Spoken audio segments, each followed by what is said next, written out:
ತಪ್ಪದಂತೆ ಸರ್ಕಾರ ತಪ್ಪದಂತೆ ಕಾನೂನು.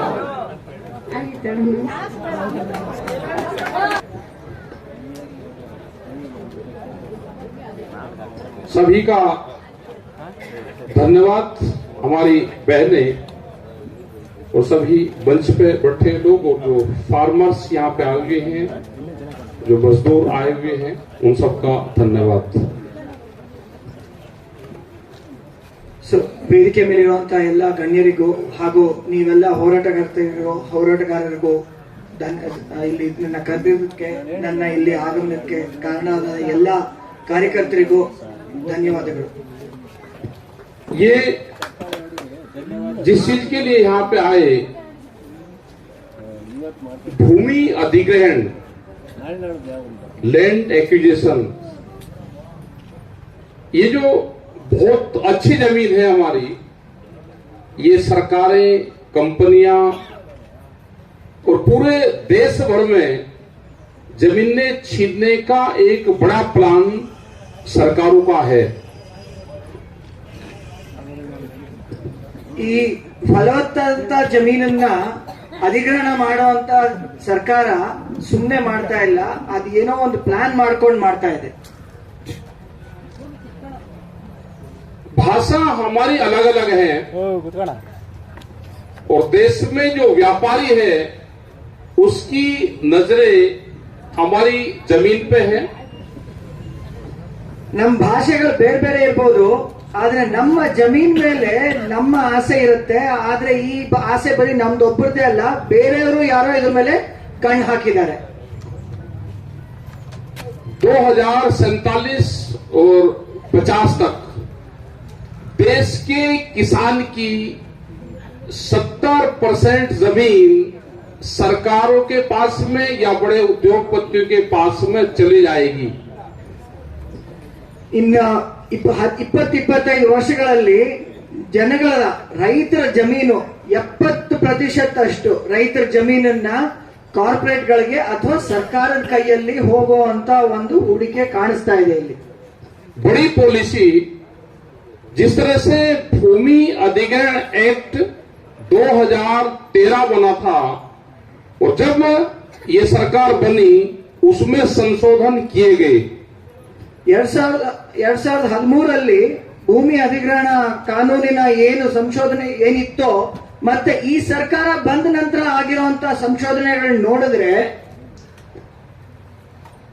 जब नया कानून आया उस टाइम पे सारी पार्टी के लोगों ने नया भूमि अधिग्रहण एक्ट बनाया था। नए भूमि अधिग्रहण एक्ट की जो चेयरपर्सन थी वो सुमित्रा महाजन, जो बीजेपी की बड़ी लीडर हैं।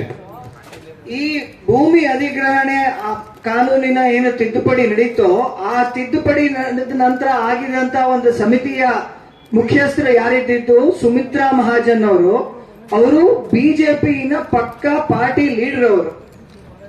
उस टाइम पे हम लोगों ने, किसान संगठनों ने, देश की दूसरी अलग अलग पार्टियों ने, सामाजिक लोगों ने, सबने उनके पास में अपने प्रस्ताव दिए थे और सब लोगों ने मिलकर एक नया देश में भूमि अधिग्रहण एक्ट तैयार किया था।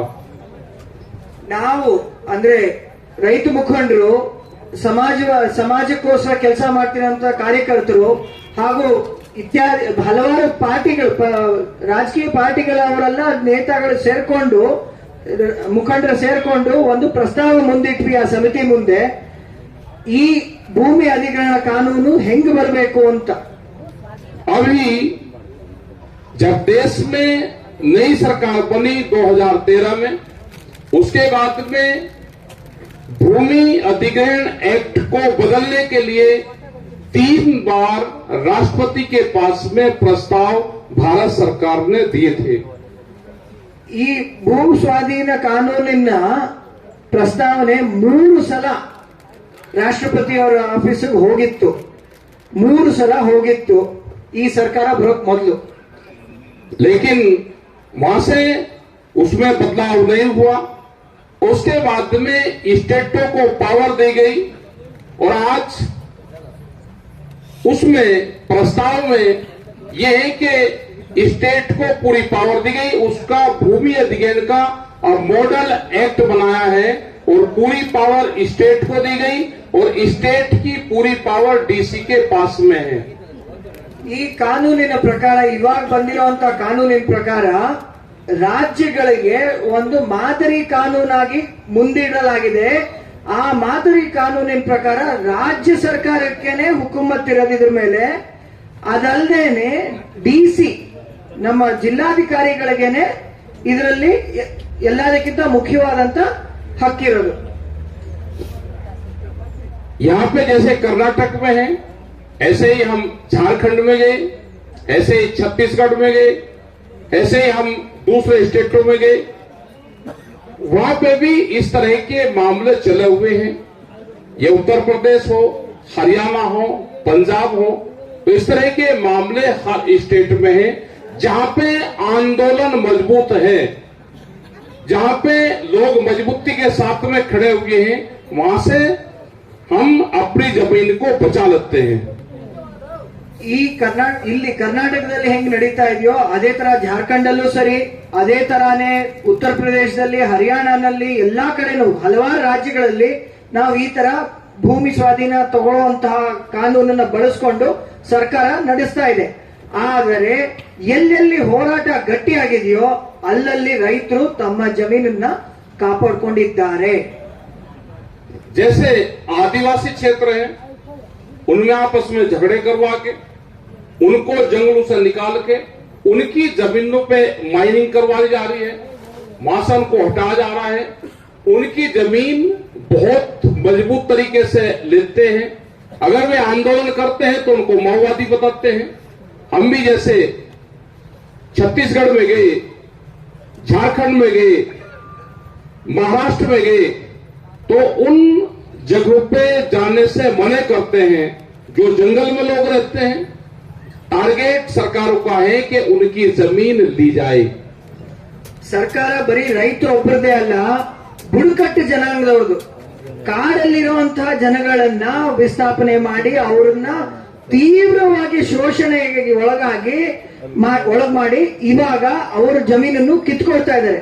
ಛತ್ತೀಸ್ಗಢ ಅಲ್ಲಿರ್ಬೋದು, ಮಹಾರಾಷ್ಟ್ರನಲ್ಲಿರ್ಬೋದು, ಹಲವಾರು ರಾಜ್ಯಗಳಲ್ಲಿ ಇದನ್ನ ನಾವು ನೋಡಿದೀವಿ.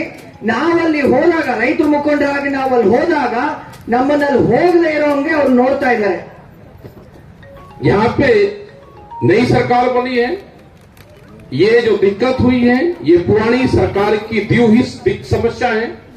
नई सरकार से, नए मुख्यमंत्री से इस संबंध में यहाँ की पूरी कमेटी बातचीत करेगी और उनको कहेंगे कि इस प्रस्ताव को वापसी लिया जाए, इन किसानों की जमीन को वापसी दिया जाए, जो प्रोजेक्ट है उसको वापसी करें। ಇಲ್ಲಿ ಹೊಸ ಸರ್ಕಾರ ಬಂದಿದೆ ಇವಾಗ ರಾಜ್ಯದಲ್ಲಿ. ಈ ರಾಜ್ಯ ಸರ್ಕಾರಕ್ಕೆ ಈ ಕಾನೂನಿನ ಅಡಿನಲ್ಲಿ ಪೂರ್ತಿ ಹಕ್ಕಿದೆ. ನಾವು ಒಂದು ಸಮಿತಿಯಾಗಿ ಹೋಗಿ ಈ ಸರ್ಕಾರದ ಮುಂದೆ ಒಂದು ಮನವಿ ಸಲ್ಲಿಸ್ತೀವಿ.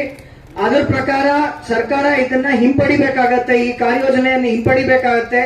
ಯಾರ್ಯಾರ ಜಮೀನ್ ಮೇಲೆ ನೋಟಿಸ್ ಇಶ್ಯೂ ಮಾಡಿದ್ಯೋ ಅದನ್ನೆಲ್ಲ ಕ್ಯಾನ್ಸಲ್ ಮಾಡಬೇಕಾಗತ್ತೆ. ನಾವು ಇದನ್ನೆಲ್ಲ ಮುಂದಿಡ್ತೀವಿ. सरकारें लड़ाने का काम करेगी, खास करके भारत सरकार उस तरह के एजेंडे आपके सामने पेश करेगी कि आप लड़ें, आप आपस में एक दूसरे के खिलाफ बयानबाजी करें और उनका मकसद है कि वे सरकारी माध्यम से, सरकार के माध्यम से बड़े प्रोजेक्ट जाके, बड़ी कंपनियां जाकर आपकी जमीन छीनने का काम करें, आपके रोजगार छीनने का काम करें और आप लड़ते रहें। जैसे मणिपुर की घटना हुई, इसी तरह की जैसे अभी नूह हरियाणा में घटना हुई, लेकिन हरियाणा के लोग मजबूत थे, हरियाणा के चारों तरफ फार्मर्स थे, वे हर जाति के थे, वे लड़े नहीं और पूरे नूह को सपोर्ट किया और वहां पे बड़ी मीटिंग हमने नूह के अंदर की। ಸಂಯುಕ್ತ ಸರ್ಕಾರ, ಕೇಂದ್ರ ಸರ್ಕಾರದವರು ಅಂತೂ ಯಾವಾಗಲೂ ಜನಗಳ ನಡುವೆ ಹೆಂಗೆ ಗೊಂದಲ ತರಬಹುದು, ದ್ವೇಷ ಹೆಚ್ಚಿಸಬಹುದು ಅಂತ ನೋಡ್ತಾ ಇದೆ. ನಮ್ಮಲ್ಲೇನೆ ಜಗಳ ಮಾಡಿಸಿ, ನಮ್ಮ ಜಗಳ ನಡೀತಿರುವಾಗ ಕಾರ್ಪೊರೇಟ್ಗಳಿಗೆ ನಮ್ ಜಮೀನನ್ನು ಕೊಡ್ತಾ ಇದ್ದಾರೆ. ಅವ್ರು ಬಾಚ್ಕೊಂಡು ಹೋಗೋವಂಗೆ ಇವರು ಅವಕಾಶ ಮಾಡಿಕೊಡ್ತಾ ಇದ್ದಾರೆ. ಇದೇ ಮಣಿಪುರದಲ್ಲಿ ನಡೆದಿದೆ. ನೀವು ಹರಿಯಾಣನಲ್ಲೂ ಇದೇ ಒಂದು ಷಡ್ಯಂತ್ರ ನಡೆಸಕ್ ನೋಡಿದ್ರು. ಆದ್ರೆ ನೂನಲ್ಲಿ ರೈತರ ಮುಖಂಡರು ಎಲ್ಲರೂ ಎದ್ದು ನಿಂತು ಇಲ್ಲ, ನಮ್ ಸಮಾಜದಲ್ಲಿ ಈ ತರ ನಡೆಯಕ್ ಬಿಡೋಲ್ಲ ನಾವು ಅಂತ ನಿಂತಾಗ ಅವರು ಹಿಂದೆ ಹಾಕ್ಲೇಬೇಕಾಯ್ತು. हमको जो सरकारों की गलत पॉलिसी है उसका विरोध करना है। सरकारें एजुकेशन पे ध्यान दे, सरकारें हेल्थ पे ध्यान दे, उसका जो भी सरकारें अच्छा काम करेगी हम उसका सपोर्ट करेंगे, उसका धन्यवाद करेंगे। जो सरकारें हमको लड़ाने का काम करेगी, आज बच्चे सब समझदार हैं, किसी के बहकाव बढ़ाने की जरूरत नहीं। हमको संविधान में राइट दिए हुए हैं कि हमको पूजा पद्धति कैसे हमको करनी है। हमको मंदिर जाना है, हमको मस्जिद जाना है, हमको गुरुद्वारा जाना है, हमको चर्च जाना है। हमको पूरी पावर भारत के संविधान में दी हुई है। ಸರ್ಕಾರ ನಿಜವಾಗ್ಲೂ ಮಾಡಬೇಕಾಗಿರುವಂತಹ ಕೆಲಸ ವಿದ್ಯಾಭ್ಯಾಸದಲ್ಲಿದೆ, ಆರೋಗ್ಯ ವಲಯದಲ್ಲಿದೆ. ಅದನ್ನೆಲ್ಲ ಮಾಡಿದ್ರೆ ನಾವು ರೈತರಾಗಿ, ನಾವು ಜನನಾಯಕರಾಗಿ ನಾವು ಸರ್ಕಾರದ ಜೊತೆ ನಿಲ್ತೀವಿ. ಅದನ್ನೇ ಸಮಾಜದಲ್ಲಿ ಒಡಕುಂಟು ಮಾಡಕ್ ನೋಡಿ, ಸಮಾಜದಲ್ಲಿ ದ್ವೇಷ ಹೆಚ್ಚಕ್ ನೋಡಿದಾಗ ನಾವು ಸುಮ್ಮನೆ ಕೂತ್ಕೊಳ್ಳೋಕ್ ಆಗೋದಿಲ್ಲ, ಸುಮ್ಮನೆ ಕೂತ್ಕೊಳ್ಳೋದಿಲ್ಲ. ಸರ್ಕಾರ ಯಾವಾಗ ಈ ತರ ನೀತಿಗಳನ್ನ ತರತ್ತೋ ನಾವು ಅವ್ರ ಬೆಂಬಲದಲ್ಲಿ ನಿಲ್ತೀವಿ. ಇದು कर्नाटक के लोगों ने भारत सरकार की उनकी पॉलिसी को यहां के लोगों ने जवाब दिया। यहां के लोग लड़े नहीं, लेकिन भारत सरकार और आरएसएस का पूरा एजेंडा था कि किसी न किसी बहाने से यहां पे झगड़ा करवा जाए, यहां पे हनुमान जी के नाम से करवा जाए, कहीं राम जी चलाएंगे, कहीं हनुमान जी चलाएंगे। क्या सारे जो भगवान हमारे हैं, जो हमारे पूजनीय स्थल है, क्या नागपुर उनको तय करेगा कि किसको कहां जाना है?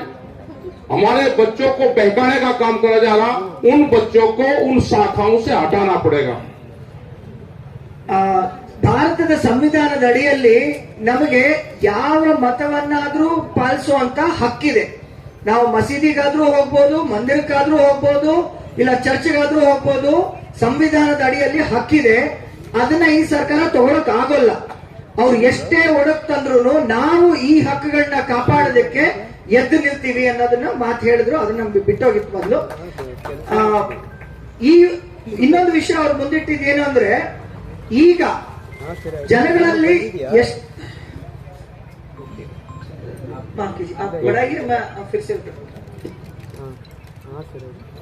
दूसरा सवाल यह है हमारा कि आप अपने काम पे ध्यान दें। ये कभी दलित के बारे में बात करेंगे, कभी नॉन दलित की बात करेंगे, जहां पे जिसका आपस में लड़ सकते होंगे तो उसकी बात करेंगे, कभी हिंदू मुस्लिम की बात करेंगे, कभी सिख हिंदू की बात करेंगे। अगर पंजाब जाएंगे तो सिख और हिंदू की बात करेंगे, आपस में लड़ाएंगे।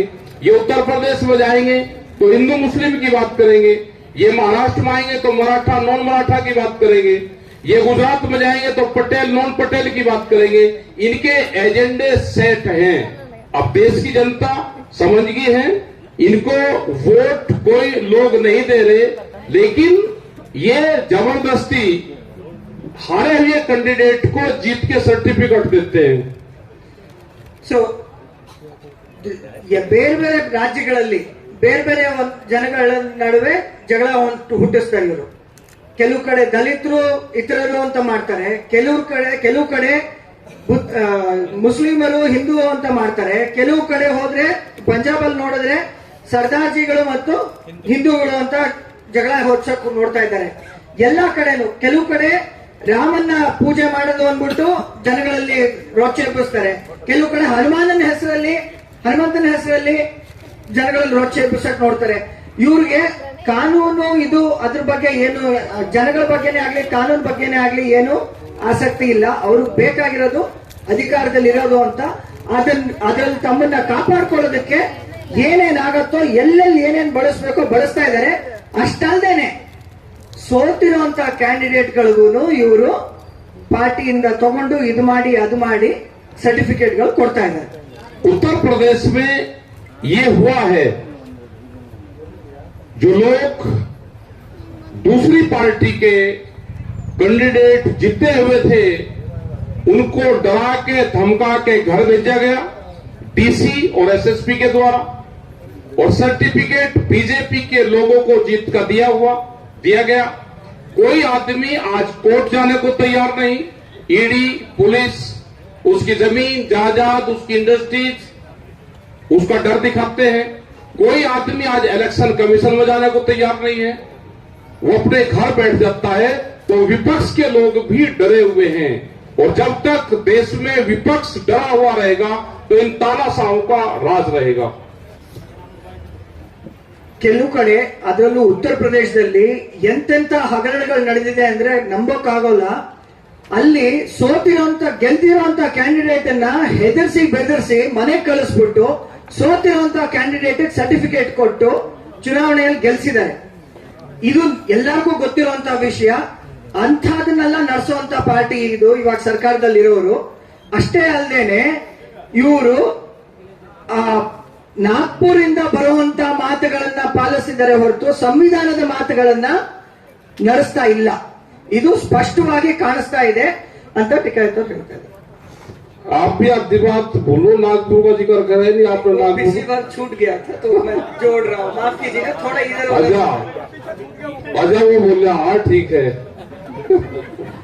भाषा समस्या देश में एक है, भाषाएं अलग अलग हो सकती है, लेकिन भाव सबका एक है। हमारा कहना यह है कि आप अपने आंदोलन पर ध्यान दें। आंदोलन को कहते हैं फोराटा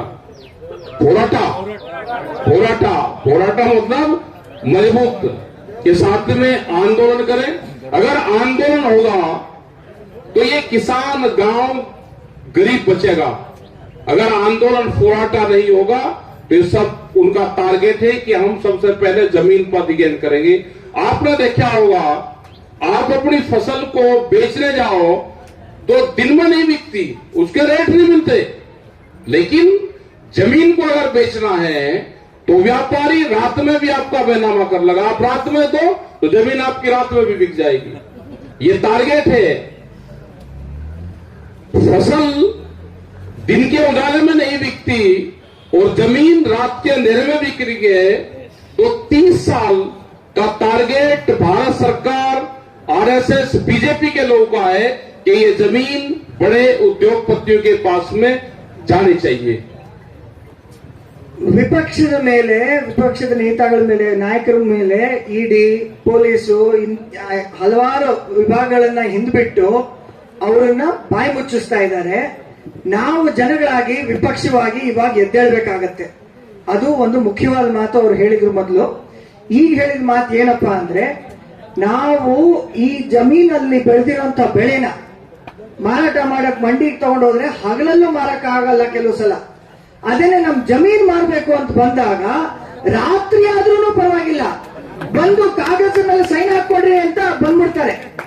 ಅಂತ ಒಂದು 25-30 ವರ್ಷದ ಒಂದು ಪ್ಲಾನ್ ಹಾಕೊಂಡು ಬಂದಿರುವಂತ ಸರ್ಕಾರ ಇದು.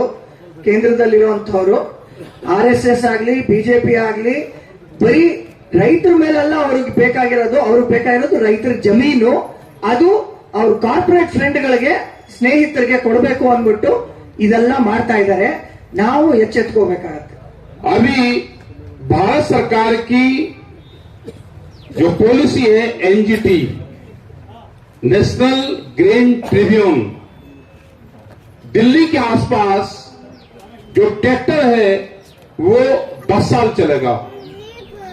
10 साल के बाद में उसको क्रैश करना पड़ेगा। आपके यहाँ पे पूरे देश भर में 15 साल चलेगा। डीजल से चलने वाला वाहन 15 साल चलेगा। उसमें ट्रैक्टर भी है, उसमें जो जजेज हैं उनकी गाड़ियां भी हैं, वो 50 और 60 हजार से ज्यादा 10 साल में चलती नहीं। जो डॉक्टर है वे भी हैं, प्राइवेट गाड़ियां भी हैं, एक रोडवेज की गाड़ी भी उसके बराबर कर दी। तो हमारा ये है कि ट्रैक्टर को, इन चीजों को, जनरेटर है, पंपिंग सेट है, इनको जो NGT कानून है उससे बाहर निकाला जाए। इसीलिए देश में ट्रैक्टर मार्च हो रहे हैं। सभी किसानों से हमारा अपील है कि जब भी आप आंदोलन करें तो ट्रैक्टर मार्च से आंदोलन करें। ಕೇಂದ್ರ ಸರ್ಕಾರದವರು ಒಂದು ಹೊಸ ಕಾನೂನು ತರ್ತಾ ಇದ್ದಾರೆ NGT ಅಂತ. ಇದ್ರ ಅಡಿಯಲ್ಲಿ 15 ವರ್ಷಕ್ಕಿಂತ ಜಾಸ್ತಿ ವಯಸ್ಸಾಗಿರುವಂತಹ ಗಾಡಿಗಳು, ಅದರಲ್ಲೂ ಡೀಸೆಲ್ ಗಾಡಿಗಳನ್ನ ರದ್ದು ಮಾಡಿಬಿಡ್ಬೇಕು, ಕಬಾಡಿಗೆ ಹಾಕ್ಬೇಕು ಅಂತ ಹೇಳ್ತಾ ಇದ್ದಾರೆ. ಅಂದ್ರೆ ರೈತರ ಟ್ರ್ಯಾಕ್ಟರ್ ಆಗಿರ್ಬೋದು, ಸ್ಟೇಟ್ KSRTC ಬಸ್ಗಳಾಗಿರ್ಬೋದು, ಇಲ್ಲ ಮೋಟರ್ ಬೈಕ್ ಡೀಸೆಲ್ ಗಾಡಿ, ಪಂಪ್ ಸೆಟ್ಗಳಾಗಿರ್ಬೋದು, ರೈತರು ಏನೇನ್ ಬಳಸ್ತಾ ಇದಾರೋ ಅದನ್ನೆಲ್ಲ 10 ರಿಂದ 15 ವರ್ಷ, ಡೆಲ್ಲಿ ಸುತ್ತಮುತ್ತ ಆದ್ರೆ 10 ವರ್ಷ, ಇಡೀ ದೇಶದಲ್ಲಿ 15 ವರ್ಷ ಅಷ್ಟೇ ಅಂತ ಬಳಸಕ್ ಆಗೋದು. ಅದಾದ್ಮೇಲೆ ಹೊಸ ತಗೋಬೇಕಂತೆ.